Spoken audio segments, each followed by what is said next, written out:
హాయిగా జరుపుకోవే మనకు రాని పండగ నేడు, జరుపుకోవే మనకు రాని పండగ నేడు.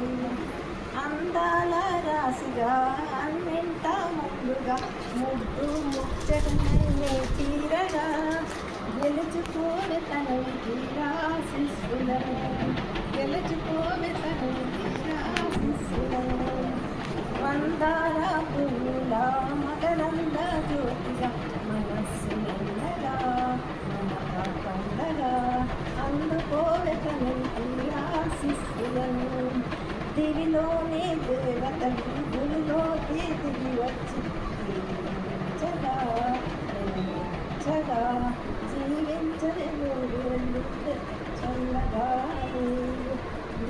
జీవించని నూరేళ్ళు చల్లగా తండ్రి దీవెన చల్లన ఆశ తీరగా జరుపుకోవే మరి. అందరు ఇట్లా దీవించాలి, అమ్ముళ్ళు తాతయ్యలు మనవరాళ్ళను.